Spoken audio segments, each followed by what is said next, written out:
Là, genre, j'ai une technique que je développe depuis quelques temps, mais d'ailleurs je pense que je l'ai pas mal développée ici grâce à cet atelier et tout ça.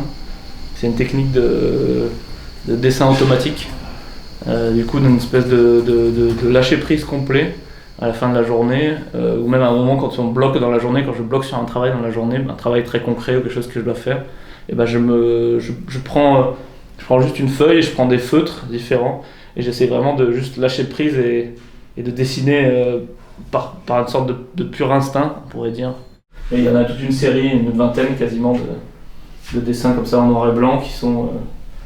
qui des fois on peut y voir certains objets, certaines choses, mais souvent c'est plus des formes et des matières, et des contrastes.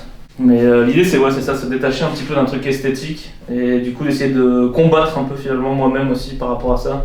Où est-ce que je peux aller plus loin, évoluer, faire un trait que j'aurais pas fait avant, mais qui pourtant va me plaire dans quelque chose de différent. J'ai fait cette exposition là dans la sacristie, juste à côté de la chapelle noire, qui est un endroit en plus un peu particulier parce que a priori c'était un des seuls endroits où les sœurs avaient le droit de laisser entrer d'autres personnes.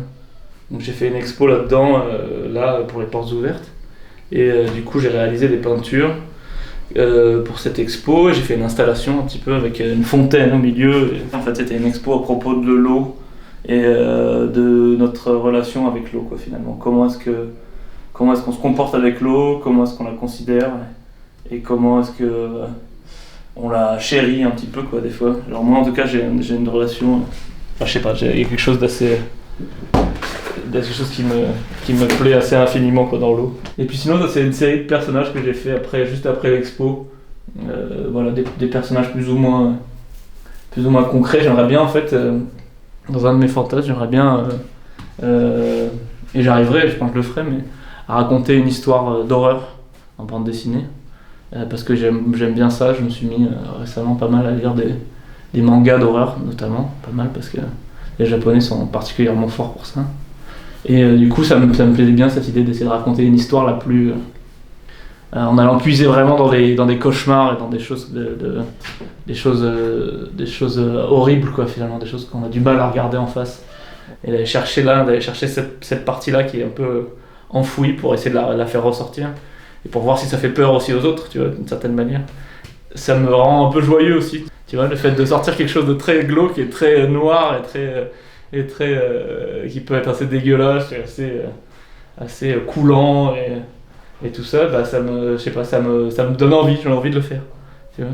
En fait, c'est ça un peu mon problème aussi d'ailleurs, c'est que j'ai un peu envie d'aller un peu partout. Tac, ok, c'est bien.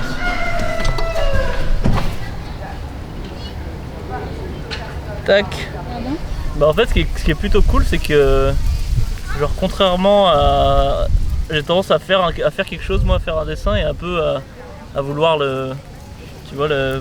plus trop regarder d'ailleurs. Là dans l'atelier il y a des dessins sur les murs, des peintures sur les murs, mais chez moi il n'y en a aucune, j'ai pas du tout envie de regarder mes propres trucs, quoi. Et du coup ceux-là, bizarrement, ça va.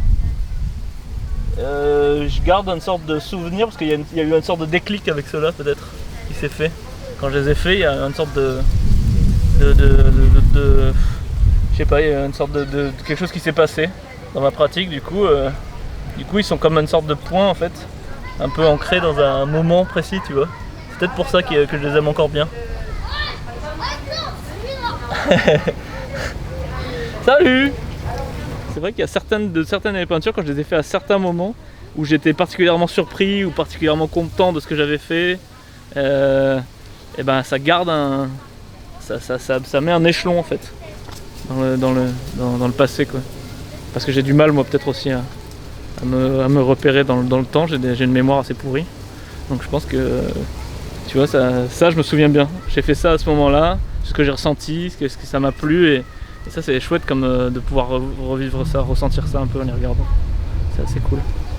Mais je pense que c'est aussi c'est ce que je fais à travers les dessins automatiques, c'est ce truc-là de vivre vraiment dans le moment aussi, de ne pas penser ni à ce qui s'est passé avant ni après, et être vraiment dans l'instant et dans un temps qui n'existe pas vraiment, tu vois, qui n'est pas chronométré, qui n'est pas daté, qui n'est pas...